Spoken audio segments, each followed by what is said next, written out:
Three, two, one, and we're on. Hello, everybody. Ken Man here with El Chizo Reviews for another Weekend Dojo for the first time in a while. Another Sunday night stream on the Weekend Dojo. What's up, Weekend Warriors? Tonight, we'll be talking about anime, but specifically a very dark anime titled Black Butler. Black Butler, known as Kuroshitsuji in Japan. We're not going to call it that because most people have a hard time pronouncing it because they write it as all one word. Mm-hmm. Would you like to start off explaining things? Yeah, I'll give you guys a quick synopsis of the series. Essentially, the main character, CL, is the heir to a very large fortune because he's the heir to a toy company. As a child, his parents were murdered. He was tortured, and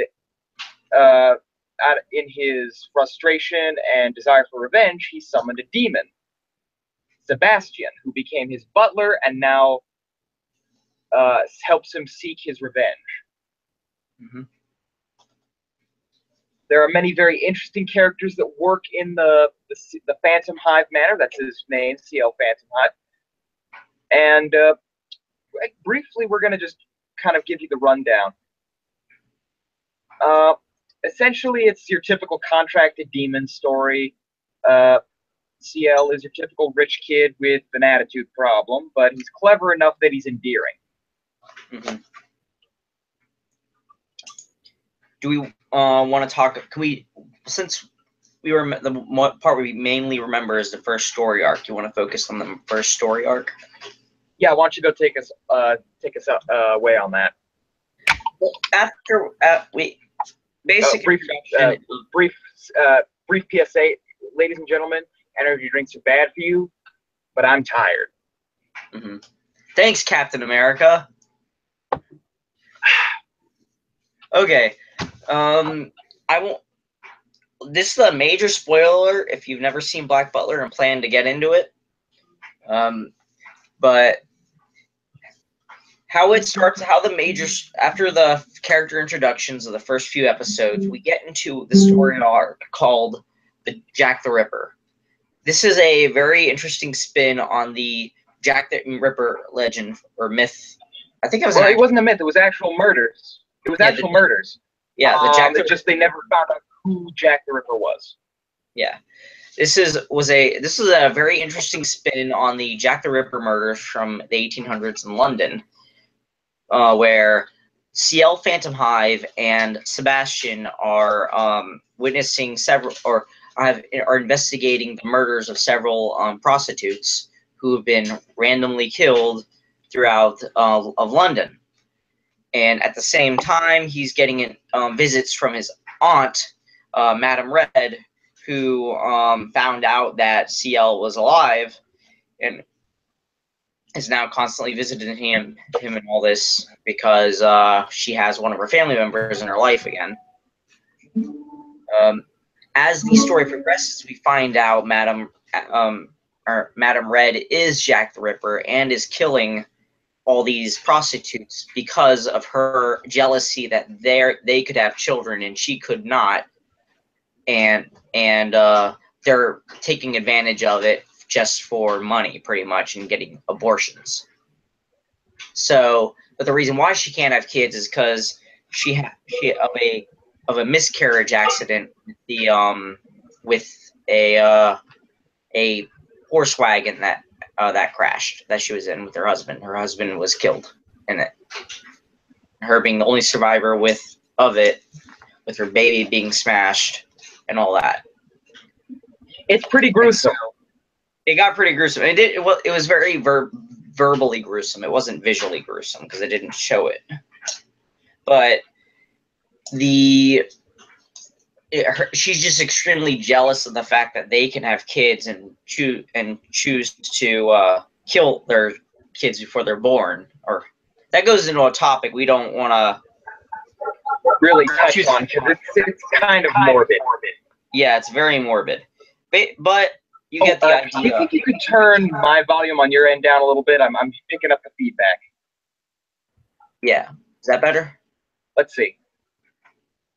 I can't hear. That's much better. All right, cool. But yeah, she becomes Jack the Ripper. She kills people. But the thing is, she didn't just become Jack the Ripper. She also made a deal with a Grim Reaper, who became her butler and helped her with these murders. And CL Phantom Hive caught on within 3 episodes, because it was a 3-episode story arc essentially. No, it was 5 episodes, because episode 1 was just introduction, and then it got into that. I remember episode 6 was titled His Butler at the Funeral. And after they find out who Madame Red is, it goes into an epic fight between the CL and Madame Red and Sebastian and Grell, where Madame Red shows her pity for CL still, because he is like a son to her at this point still. So she hesitates, and Grell kills her with a chainsaw. Yeah, which shouldn't exist at this point in time. That goes into my theory later in the stream, by the way. The chainsaw. Yep, so we'll talk about that later. That was honestly, despite being the first arc, my favorite arc, because it really set CL up for having just a shitty time with his life. Book of Circus has a lot. In Book of Circus, we also come across a lot of flashbacks to that arc. Like, that's the part that one of his most haunting, probably one of his most haunting regrets in life, was the death of his aunt, along with his parents, of course. Now, I'm going to clarify, I gave up on the Black Butler series after watching only a few episodes of Season 2. I've only watched a few episodes of Season 2, also didn't care for it. Book of Circus you must watch, though. It's really good. It explains a lot of things of how that leads into Season 1. I will hunt it up. Definitely, do that. Funimation has it, I know that. Yeah, of course. Yes, that's all I have to say about it at synopsis and the first arc. Do we want to go into characters? Yeah, let's go into the characters. We'll start off with CL, of course. He seems very sardonic. Sardonic? Is that a mix of sarcastic and demonic? No. Sardonic is a term meaning smiling, or I guess the best term would be sanguine. Feeling sort of a vague happiness despite everything kind of being shitty. Sardonic sardonic means to smile. Oh, despite how upset you are. Oh yeah, he does seem to do that. He seems to like hide his anger through subtle mannerism. Indeed. Sebastian comes off as kind of one-dimensional, but that's because he's of a one-track mind, so I think it fits. He only cares about one thing: getting CL Soul. Indeed. Doesn't mean he's not loyal. Mm-hmm. Or that he's not CL's friend. He just wants to eat him. Yeah. He really doesn't care about him. Well, since he has an eternity. But I think as the series progresses, he does grow an attachment to CL. Very much so. Then you've got the other workers around the house. The cook, who was an ex-army, I believe an ex-Royal Army soldier. Mm-hmm. Mei Rin, the housemaid, who was an ex-sniper. And their gardener, who was the subject of medical experiments to increase human strength. Yep. Also, you got the inflatable butler, Tanaka. Gotta love Tanaka. Yes. Can you do it like that with your energy drink, like Tanaka?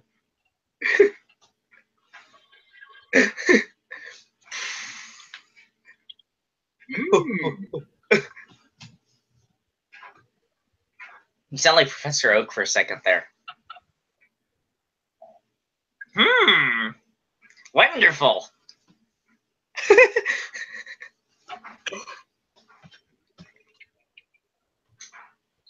Is anyone watching? Oh, you're. It looks like we've got one viewer. That could just be me, though. Okay. But we'll just keep going because this does become a video later. Yeah. Well, let's touch base on these side characters while we're talking about these characters. Who's your favorite of the Phantom Hive servants? I would have to say the cook. Oh yes, I'd have to say either Mayrin or the farmer. Or The gardener? or the farmer, Mayrin, or Tanaka. Mostly Tanaka, the inflatable butler, as I call him. The farmer or the gardener? The gardener, that's what he is. He looks like a farmer. Well, it's because he's wearing gardening equipment. Mm-hmm. Or at least what was available as gardening equipment at the time. Mm-hmm. I like the cook because he always tries to hurry up his cooking by using explosives.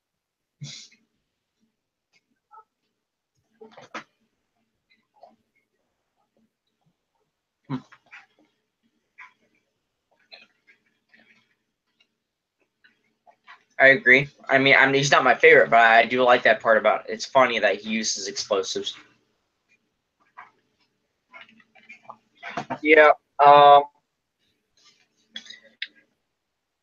I would say, yeah, definitely he's my favorite character. I did kind of like how everything developed around the realization that CL was back. Mm-hmm. And the characters that showed up kind of were in reaction to that. Something I never know that I've noticed. Do you think his servants really know that Sebastian's a devil? I don't think they do. Yeah, they know he's one hell of a butler. Yeah. Catchphrase. Or what we're talking. Yeah, that reminds me. I actually did a while ago. I want to mention this. For some reason, when I was watching Black Butler, I got this Tim Burton vibe out of it. So it spawned me to make a Black Butler, a re-edit of the first episode, but with the Tim Burton, Danny Elfman music. And that got me thinking, just while we're on the topic of Black Butler, do you think if Black Butler got an American adaptation as a live-action film, that Tim Burton should be the one to direct it and Danny Elfman should be the one to compose the music? I agree. I think he would do it justice as a live-action film. Mm-hmm. As long as he didn't try to do anything really outrageous with it. Mm-hmm. I think having the Tim Burton flair would be good. All he has to do to start it up is do the Jack the Ripper arc. That'd be a good first movie. It'd be a very good first movie. In the second movie, you could like split the first season into like 3 movies, probably. You probably could. Or just do the parts no one or just skip the parts no one remembers other than diehard fans. I'd even settled for that. As long as the Undertaker was a character. Yeah, the Undertaker has to be a character in it. That you can't cut him out. In fact, there was a live-action Black Butler movie, and it actually was, strangely enough, it played out as a sequel to the manga/anime. It took place in modern day and was about a descendant of CL Phantom Hives, and Sebastian sort of returned to the Phantom Hive Manor after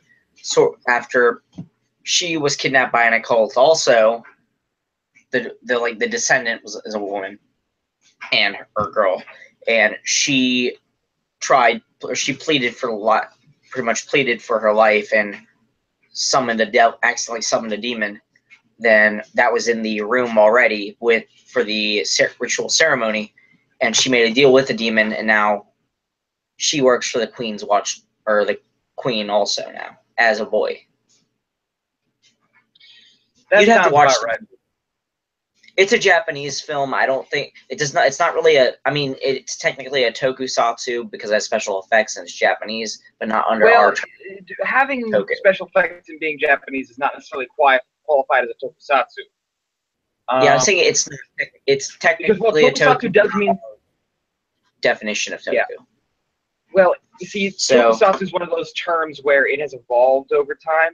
So specifically, it nowadays, almost as a slang term, it refers to specific kinds of content that involve giant monsters or transforming heroes or just monsters in general. Okay. Yeah. Well, anyways, the movie is good in my opinion. It's got mixed reviews. If you're looking for something new, a new take on Black Butler, or if you want to consider it a sequel like I do and some other people do, I recommend it. It's similar to the plot of season 1. It's very similar. Like, history pretty much repeats itself if you want to think about it as a sequel. I suppose that makes sense. Mm-hmm. Character-wise, the gardener and the cook are not in it. Tanaka is in it, and Mei-rin is in it, or a Mei-rin-like character in it, and a character named Tanaka is in it. So you could say it's not a sequel. You could say it's a sequel. It's really, you either love it or you hate it. That's pretty much it. But as far as live-action movies go, I think Tim Burton would be a great actor to choose, or great director to choose to play, or to direct a Black Butler film. I have constantly fan casted this, Asa Butterfield as CL Phantom Hive, Johnny Depp as Sebastian, Tom Hiddleston as the Undertaker, Emma Stone. I would have casted Heath Ledger as Grell if he hadn't died. Fair enough. Oh, you know something? While we're on the subject of live action, it got me thinking about the animation. Let's talk really briefly our opinions on the animation style of the anime. Yes, I see. As a anime styled British drama, I love it because it really represents that sophisticated sort of mannerism style of a British show. Or a British drama has, kind of like Downton Abbey would have. I've only seen a bit of Downton Abbey, but Downton Abbey? Huh? Downton Abbey? Yes. It kind of reminds me of that mannerism type. In terms of animation goes, visual animation, it reminds me of a British drama. I say the animation was very well done in my opinion. I agree. There are certain things I would I would change personally. I would not just drastically switch to an almost flash animation style of animation. Oh, you mean like comical points? Like when they get comical, I would still do those facial expressions, but I wouldn't use so much of the whole head sliding down or. Oh yeah, like Tanaka. Mm-hmm. Oh yeah, I do remember that. Let's see. Oh, by the way, I'm gonna pull up a dojo and see if anyone's in the chat. No one so far.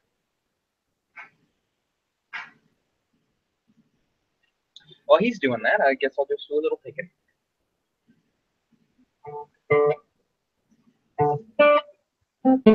All right. What song are you playing, by the way?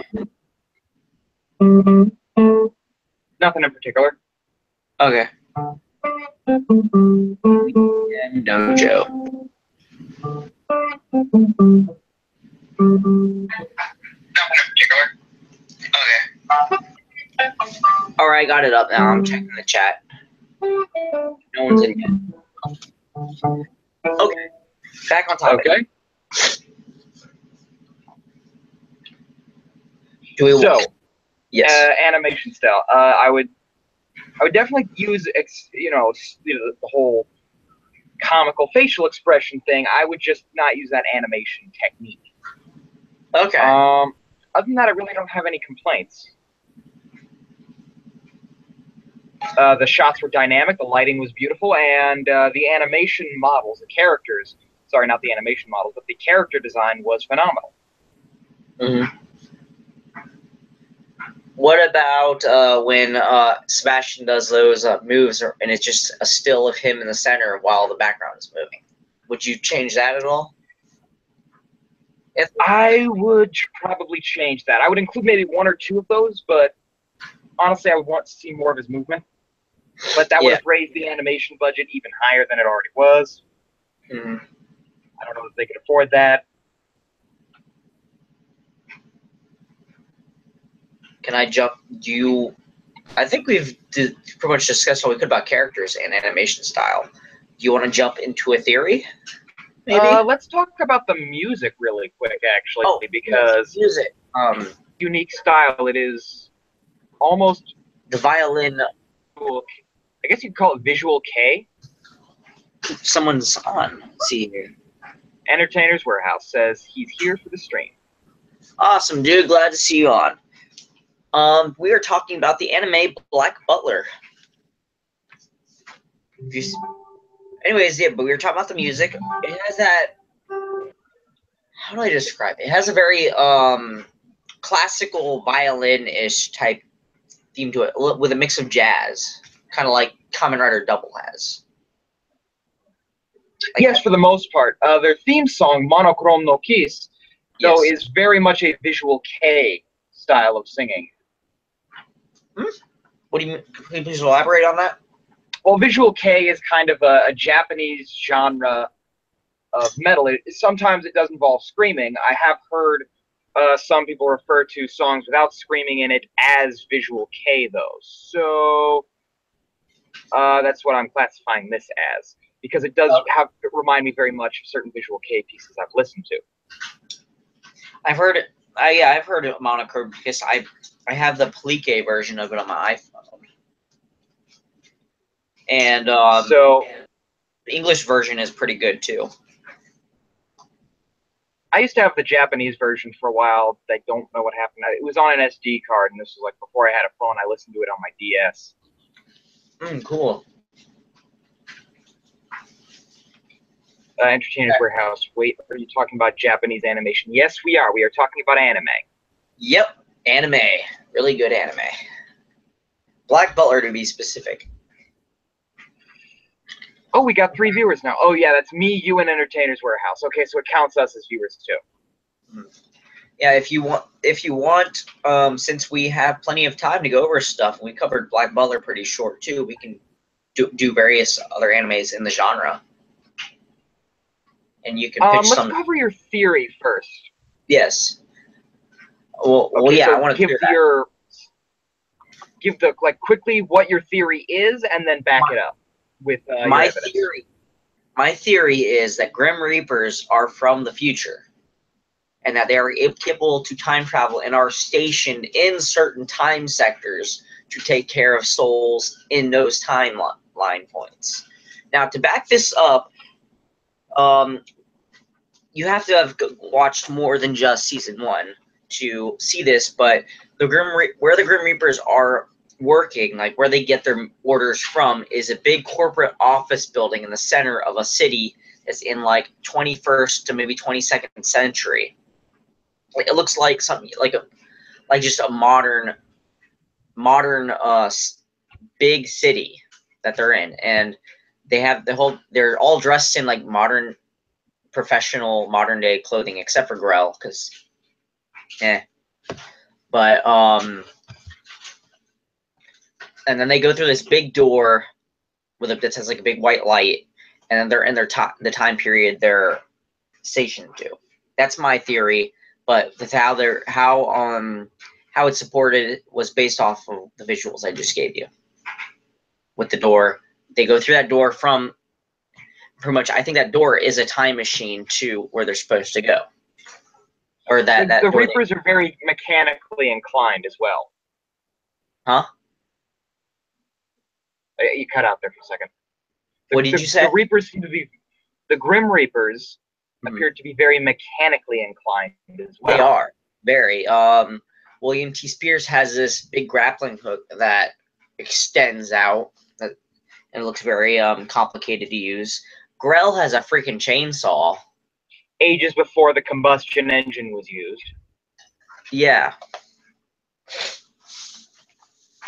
Just little subtle things. There's no confirmation about it. There's just a lot to back it up, the fact that they live in the future. Some fans say it's another dimension, but that doesn't really explain why there's a big city.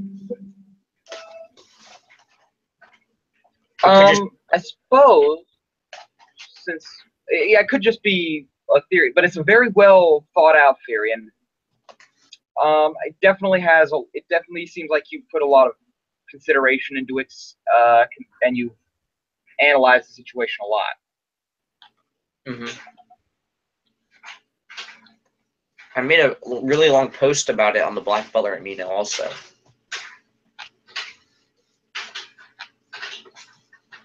So, moving on from that, I suppose we do have to cover other stuff. Mm-hmm. Why don't we cover, like, what current anime we've been keeping up with? Oh yes, I am watching Star Blazers on YouTube. It is a 1978 anime. When I say current, I mean like anime that's currently running. Oh, I haven't watched any current anime in a while. Well then may I take a little bit of take the reins here for a second? Yes. I have been watching My Hero Academia. I was a little late to the boat, but thanks to back episodes, I was able to catch up fairly quickly. Mm-hmm. For those of you who haven't watched it, the general rundown is it asks the question and deconstructs the question of, okay, so in typical comic books, people with superpowers are not uncommon, but they are rare. In My Hero Academia, it's like, well, what if that situation was switched and people without powers were the uncommon ones? And it centers around, the main character is born without powers in a world where almost everyone has them. So he's seen as a weakling, he's picked on, he's bullied, but he has hero worship for the Superman of this world known as All Might. So he pretty much lives in Magneto's vision of Magneto's world. Sort of. Where everyone's... Now, keep in mind, it's like he does actually meet All Might, and All Might gives his power to him. The power known as All for One.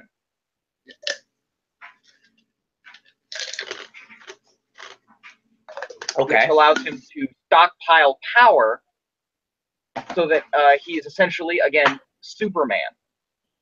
The drawback is, because he's a rookie with this power, the main character, Midoriya, if he tries to use it, will end up injuring himself. Mm-hmm. For instance, just using the power alone at 100% going through his arm shattered every bone in his arm, but he was able to destroy a giant robot. Mm-hmm. How did his arm heal? How did his arm heal? Hospital trips, and there are heroes in this world with healing quirks or healing powers. Okay. He makes much use of that for the first couple of arcs. Mm-hmm. Let me see what...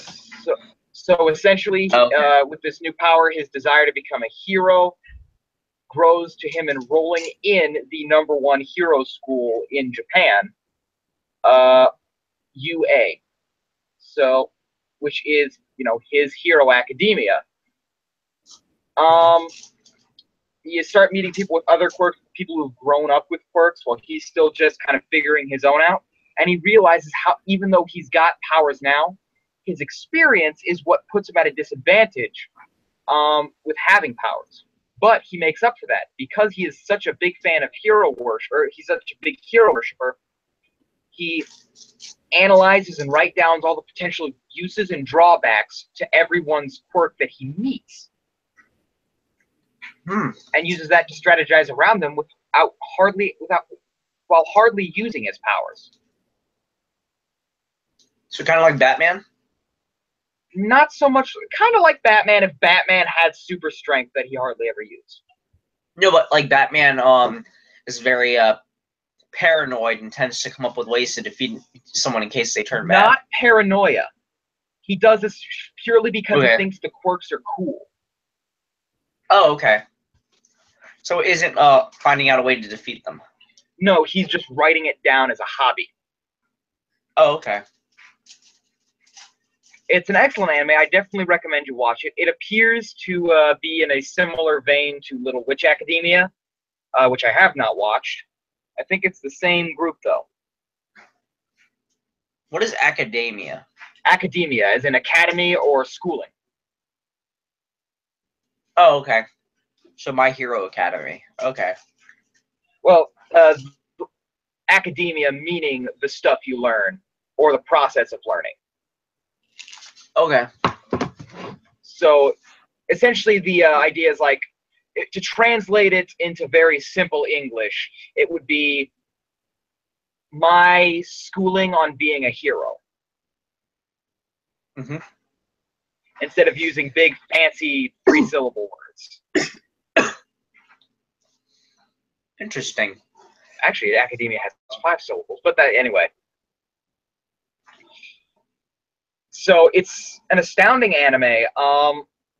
Keep in mind, it's not so much focusing on the subject of heroism and what is or isn't morally right. It's asking a question and presenting you with a different perspective based on that question. So if you approach it with that mindset, you're going to be a little more intrigued by it. Interesting. Have you ever seen an anime called Soul Eater? Came out of well, I believe most anime fans have seen Soul Eater. Okay, then you've seen Soul Eater. What is your thoughts on that anime? That's one of my favorites. I love the visual style, visual aesthetic. I love the concept. Some of the characters were a bit annoying. That is true. No, you're gonna hate this. My favorite character. But I love the music. I love the music. My favorite character was Excalibur. He does it. Fool. A little white shrew with a top hat and a cane, who talks randomly about the most off-topic thing at the wrong moment. Absolutely. And when near the end, they bring him in like he's important to the story. You remember that part? Yeah. From what I understand, though, I haven't read the manga, but I understand the manga goes into much more depth on each of the characters, making the ones I found annoying to be much less annoying. Have you seen Soul Eater not yet? I have seen the first episode. Did you like it? Because I absolutely loved that show. The first episode was not enough to sell me on the series. I may have to go back and watch a couple others. Definitely.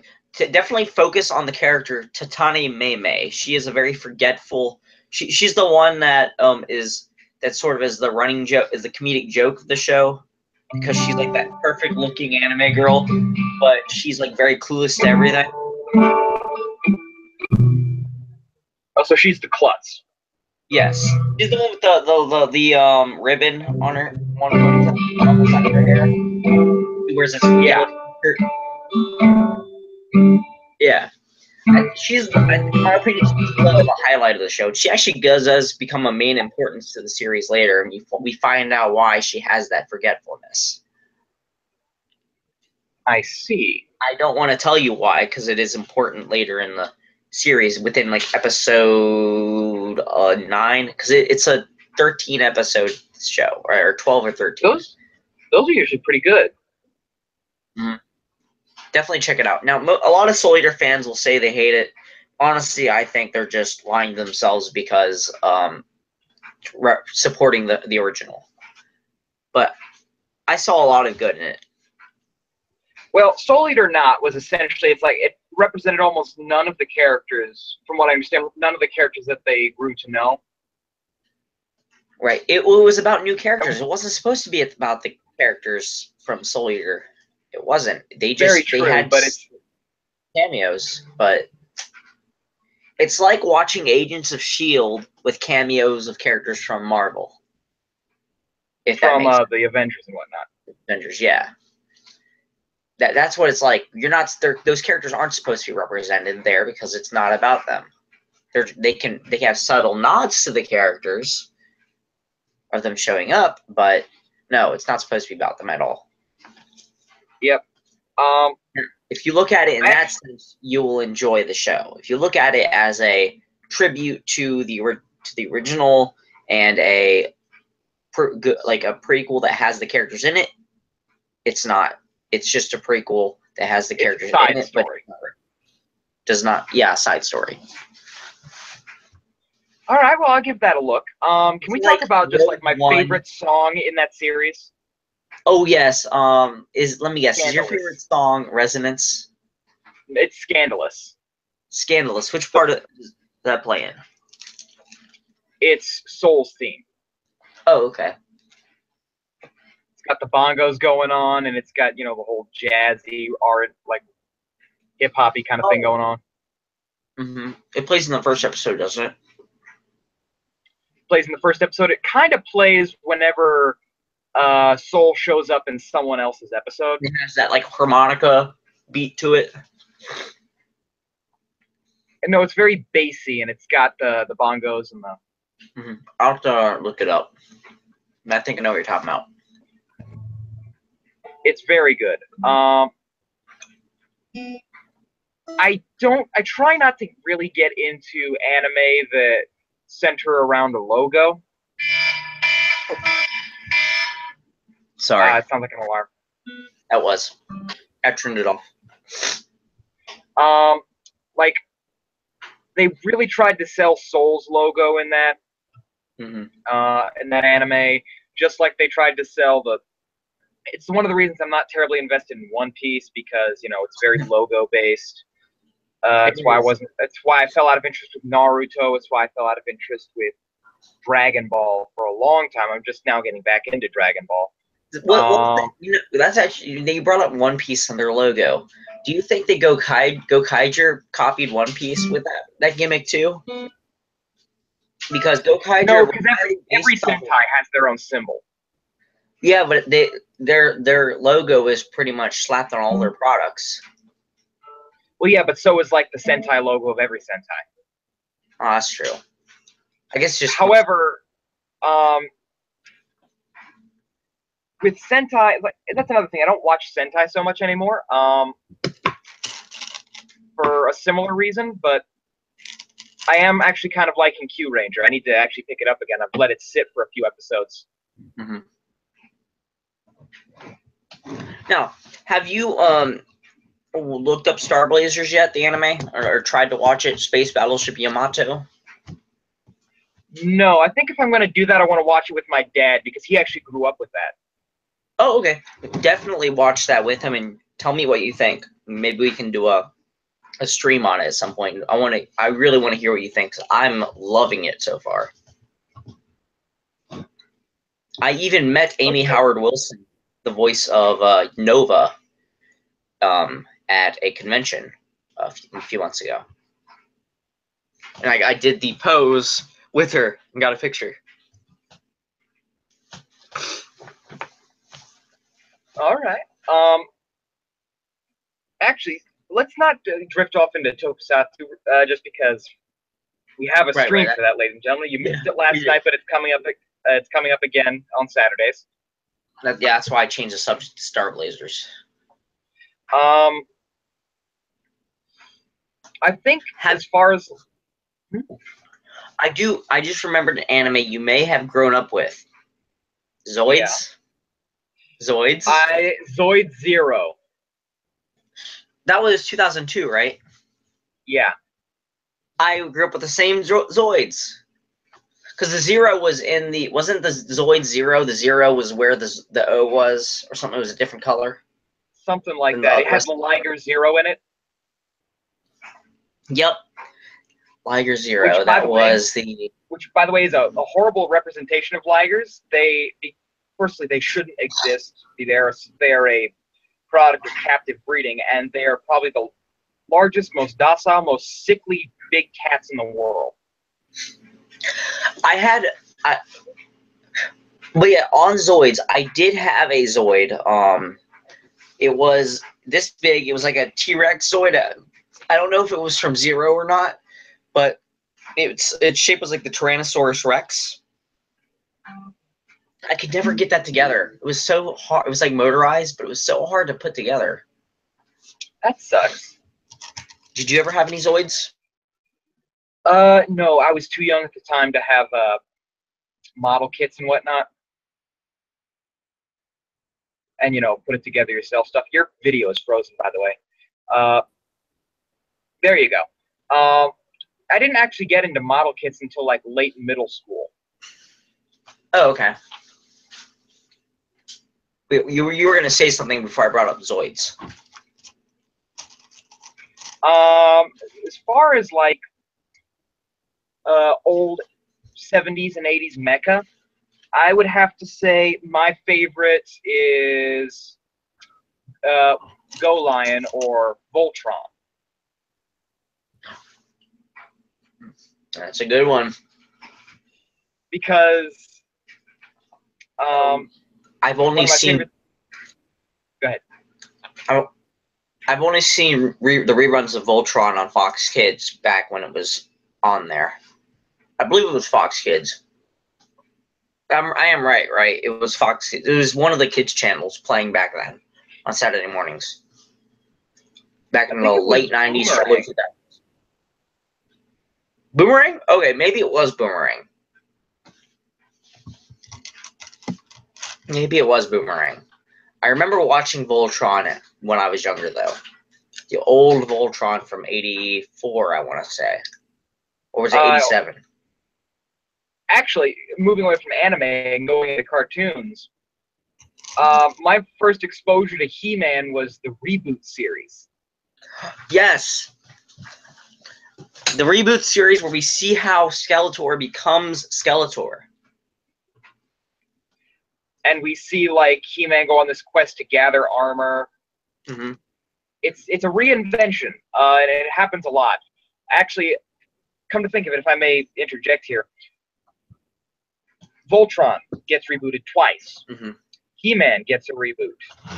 The friggin' get a reboot. Where is our Captain Planet reboot? That's what I want! I want a Captain Planet reboot. We need it now. The foundation still exists, so they can make another show and profit off the ratings of that show. Heck, put it on PBS Kids if you have to. Yep. Actually, I think it would do pretty well on Cartoon Network. Maybe. What time could it play on, and how would we? We could do, like, how can we make it relevant to today, though? I mean, I know the thing is about Captain Planet, there was a lot they could get away with back in the 90s that they couldn't do today. Like, they had a whole episode dedicated to someone getting addicted to heroin. True. Well, I think this time around they would have to focus mainly on environmental issues. Mm-hmm. Maybe it would have to be talking about the dangers of drilling for oil in the ocean. Talking about how to preserve local ecosystems, how to protect wildlife. Mm-hmm. How can we do it, though, where it would get a good ratings audience? Good action. Like, you froze up again. Oh, good action. You definitely want Captain Planet to be a little more dynamic. You want him to be more of, like, the action hero that I think they intended him to be, while still giving off a very peaceful protect the planet vibe. Also, you definitely want to really do a better job of describing, the cultures that the Planeteers come from. If that makes sense. You're frozen up, by the way. So, like, I get. Uh-oh. Kenny dropped out. Hold on, let me invite him back in. Okay, good. I'm back. We're back. Okay. Good. You were gonna say? I was saying, you got to make Captain Planet more of an action hero, and when going into the Planeteers, definitely do a better job of describing where in the world they come from and what that culture is like, without really beating the kids over the head with it. Mm-hmm. How the way they originally escalated up. Do you think they can still have them the same races they were like back then? Because a lot of the jokes. I think they could, but they're gonna have to be tactful about it, and they're gonna have to be respectful of those cultures. Mm-hmm. Because also, the original series was respectful of the cultures, but if you took it out of context, or another method, if you took it out of context, it would be considered racist. It definitely could. How be. it was. So I've heard some have to do racist and sexual jokes, like the whole heart. Actually, yeah, I get what he's saying. He's going into the whole heart thing. Man, his computer is freezing up a lot. Personally, I would change the element from heart to something different. If there was fire, wind, earth, water, I would say add maybe a different element, maybe sun. I don't know. Can you please repeat that, because the stream froze for a second. Yeah, you froze up hard there. As I was saying, I would replace the heart element with something else. Okay. Something that would be more, it would appear to be more useful outside of summoning Captain Planet. Mm-hmm. So I would replace it with something like the sun or whatnot. Okay. Or life. Life. That would work. Because, yeah, it needs to be done in a way that it's hard to just take out of context and make just jokes of, like the heart ring. Because that's already a meme. Yeah, people really give that character shit. Yeah. But I think it could be done. Maybe redesign Captain Planet's costume so that it looks like with a little more armor. Yeah. His like, if he did that, we get just looks like women. Yeah, like we get this I have this complaint a lot about a lot of female superheroes, that their costumes are not very battle practical. Captain Planet's is up there.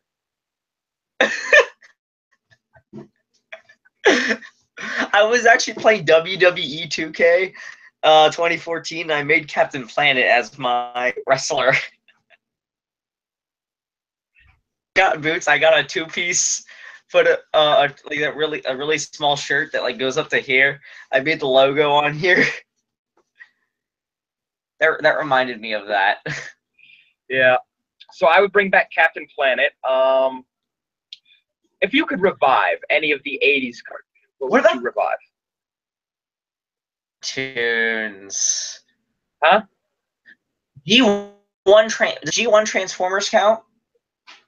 That gets revived every couple of years. I know it does, but I mean, like, just G1 Transformers, like where the original Transformers, not just these sequels. No, I mean like rebooting it, reimagining it. Okay. I always considered everyone sequels after that, but okay.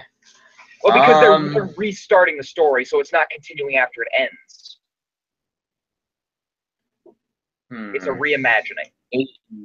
80s cartoons. I'd like to see. I'm thinking through. Robotech. Maybe. Robotech? Well, that's Macross, and that actually is still running. Macross. Oh, okay. Uh, Why not Space Battleship Yamato? A modern take on Space well, they Battleship already got a Yamato. reboot. Oh, true, but is that coming over to the West? You froze up again. You froze up again. Yeah. Space Battleship Yamato 2199 is currently running anime. Still. But is it available here in the West? Yes, but you have to buy it offline. Official. Release, but it's not like official like release in stores. You have to buy it offline off the official website. Ah. Okay, so then let's see what else is there to reboot? Well, there's okay. Street Spider-Man Sharks. and His Amazing Friends. Spider-Man and His Amazing Friends could be fun. Think what else? We kind of already have Super Friends getting revived every once in a while. It's the Justice League.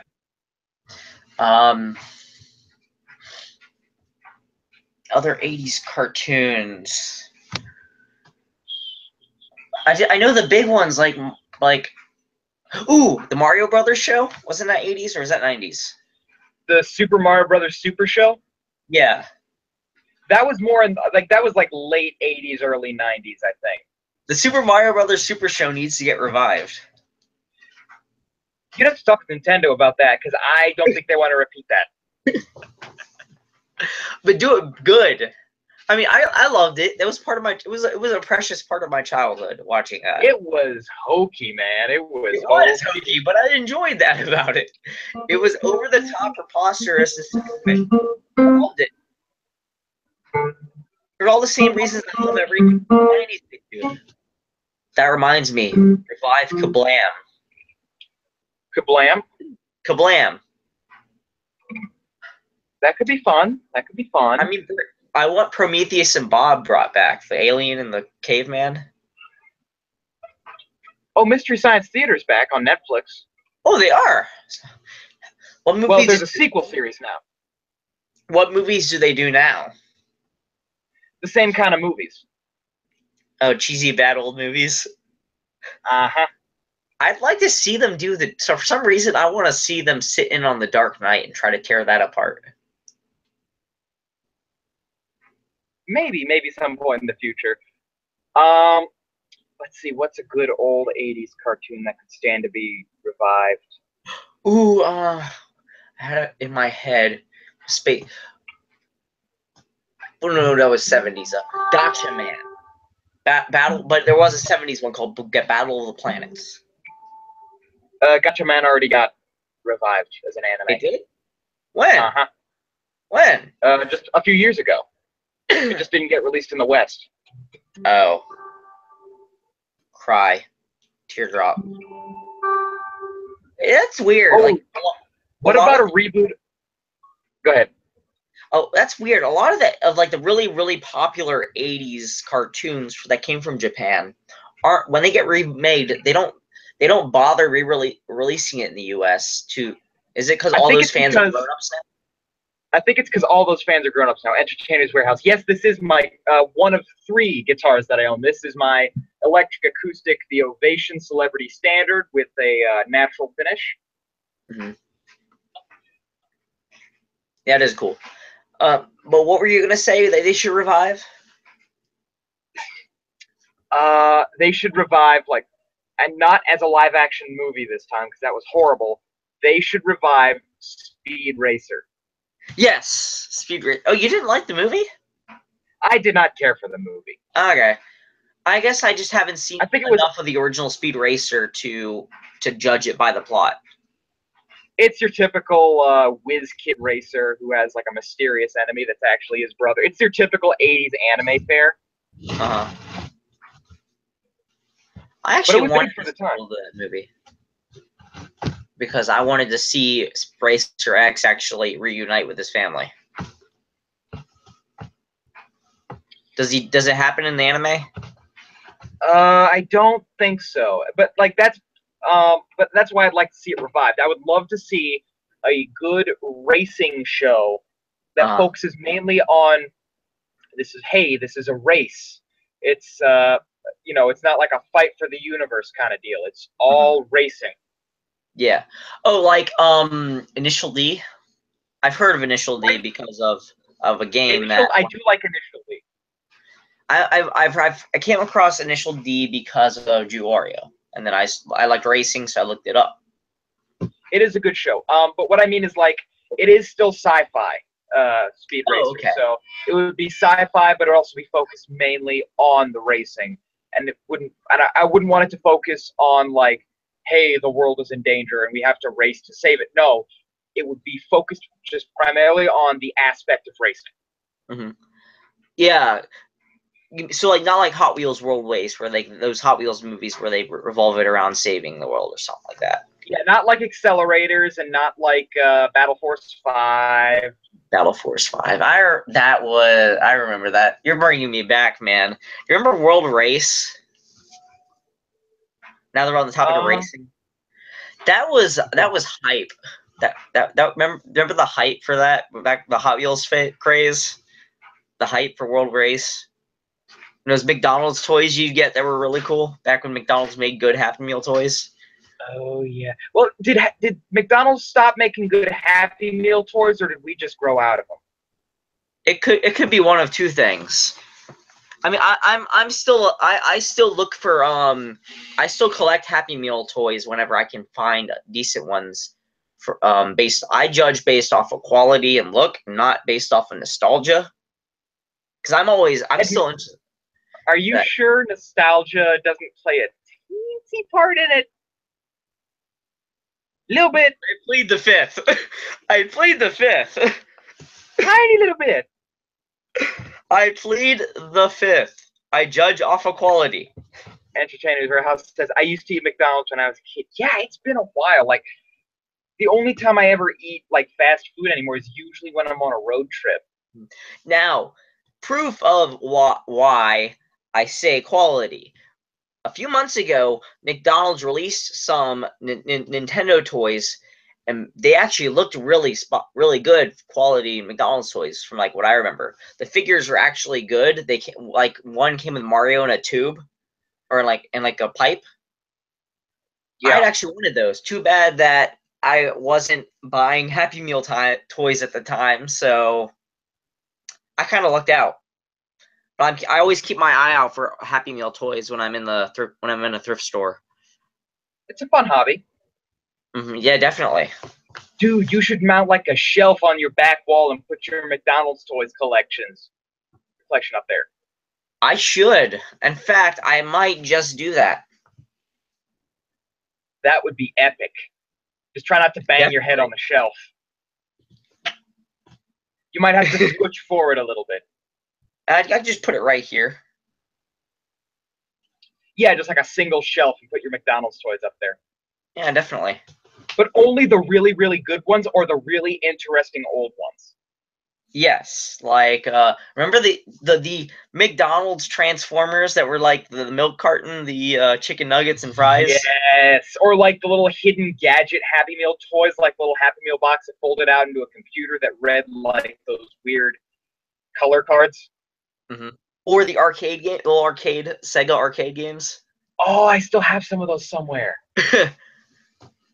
Crash. Actually, I've got one of the Crash Bandicoot games. Yes, I had one of the Spyro ones where you could it was like a first person Spyro game, but like it was pixelated. The pixels, it was kind of like that one of those first person games you program onto your graphing calculator. Oh yeah. Yeah. And you go through rooms and you just blow fire at the enemies and you're going through like a little maze trying to get out. But yeah, the box is like this big, and you held it this way, would push the buttons like this, like clenched up against it like this if you're my size. Yeah, you're right. McDonald's has gone downhill. They've gone from LCD games to just giving up. There's a movie called what was it? Michael Keaton was in it. it was called the Founder, and that pretty much took you back to a time when McDonald's was of good quality and they cared about their customers. Yeah, but I guess every big business does eventually go kind of downhill. Yeah, Um, Old McDonald's commercials are definitely a sight to behold. yes, especially the '90s ones for some reason. I would say even further back than that, like back when Grimace was a bad guy. Oh, and Grimace was the purple guy, right? Yeah, he used to have like 8 arms. I'll have to look that up. I remember And Grimace he always like, being the good guy and a part of Ronald McDonald's group of friends. well, he became that later, but he started off as the evil Grimace. A grimace as in, Okay. and he would steal people's milkshakes. Okay. I gotta look these. If you can link these to me later, I will happily check them out. I would love to. It's wicked fun to watch. I remember watching the Ronald McDonald cartoon that came on. I want to say it was Cartoon Network. The Ronald McDonald Adventures. Oh my God. That was weird. It was weird. I mean, they lived inside a McDonald's sign. And Ronald's bed was a hamburger. What? Did you ever hear about that YouTuber who dresses up like Ronald McDonald and does little horror movie skits with it? I haven't. You need to look it up. It's just look up banned McDonald's commercial. It's pretty much he's like, "Hey kids, you want your own Ronald McDonald?" It's like, "Yay!" And all goes well until the kid takes a bite out of a Hardee's burger. Yeah. Then that's where the whole storyline goes downhill. Ronald McDonald gets triggered by a kid eating a foreign burger, and he goes on a murder spree after that. So Ronald McDonald's become a big, massive part of pop culture, whether positive or negative. Absolutely. I mean, well, it's because the reason he's so iconic is because he's not just a mascot, he's part of a cast of characters. Yes. The Hamburglar. You've got him, Hamburglar, one of the classic villains, Grimace, who's now a good guy, Birdie, the early bird, the Fry Kids, the Nuggets. Mm-hmm. The Box. Notice how I cringed as I said the Box. The Box is just minion backwash, okay? That's all it is. It's creepy. It's creepy looking. I mean, they're trying to. The Ronald McDonald wasn't creepy at all. People just take him out of context to make him sound like a pedo, but he isn't. That box is freaking homicidal, though. It looks like it wants to kill me.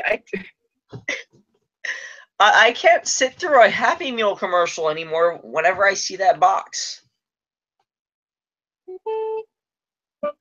That box is like looking at a Furby with a knife. Remember those days? The Furbies? The Furbies. Oh my God. That was one thing I wish stayed in the past. It's funny. I loved Furbies at one point, but now whenever I see a Furby, I just picture, all right, where's that knife you're hiding? Oh yeah, it's like there were a lot of weird trends. You know what? We'll keep that as a topic for the next stream because we're getting on to an hour and a half now. Yes, we will pick up next week with trends that should have stayed in the past. Trends that should have stayed in the 90s. We'll focus mainly on the 90s. Yes. So, thank you all so much for watching. I noticed that we got up to 5 viewers very briefly. Remember to go back to the main channel, check us out. Our individual channels will be on the sidebar. JT is going to focus more on game development instead of YouTube for a while. He definitely wants to be a video game developer. Definitely. And so that's what he's going to be focusing on right now. He's even going to be making games for the dojo. We do have a plan to set up a website in a way that we can afford that will be beneficial to everyone. Mm-hmm. We're going to work on that for a while. It's all very long-term planning. Yeah. And to leave you with a thought, no matter how long your week is, always find time to relax. Because if you don't, you're going to go insane.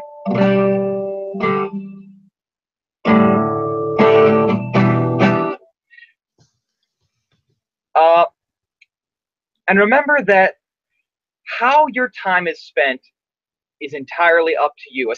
Once you've got the necessities of spending your time out of the way, you know, what you do is up to you. What your time, as JT would repeat to me over and over again, your time is worth something.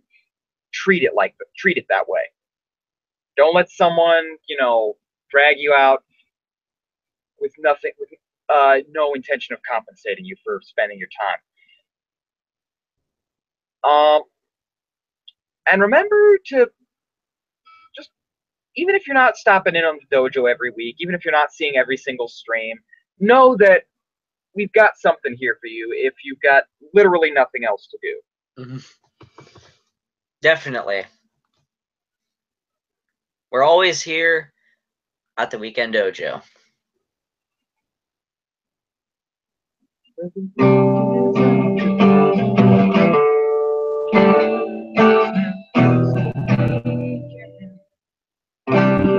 Your shoes and welcome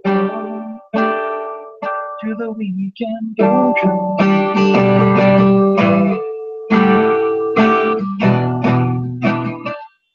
Get your work, you got to do it.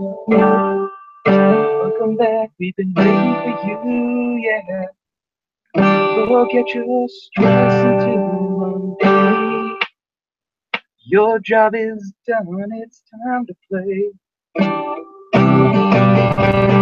Alright. Remember next week with the Tokusatsu, we'll be talking about Gokaiger. Kaizoku Sentai Gokaiger. Kaizoku Sentai Gokaiger. And then we'll be talking about stuff that should have stayed in the 90s on Sunday. Are we doing Tech JT might be able to make Tech Talk. It's gonna depend. He just got some 12-hour shifts dropped on him. Okay. Well, when do you do Tech Talk? So I can tell you ahead of time if I can make it. Typically we do it on. We were doing it on Tuesday or on Thursdays, just because that was when he had time. I'll have to consult him, see if he can make it. If he can't make it, we're gonna do it on Thursday, so it's towards the end of the week. And even though tomorrow, so yeah, we're not off yet. So we will definitely try to do Tech Talk one way or another. If we can't, we can't, because it's like without two people, it's really just there's no conversation. And remember, even though Monday's tomorrow, it's just a few days till Wednesday, and that's when the weekend can get started, even if you're still working. Thank you all so much for watching, and as always, we will see you next time, you Weekend Warriors. Stay more phenomenal, everybody.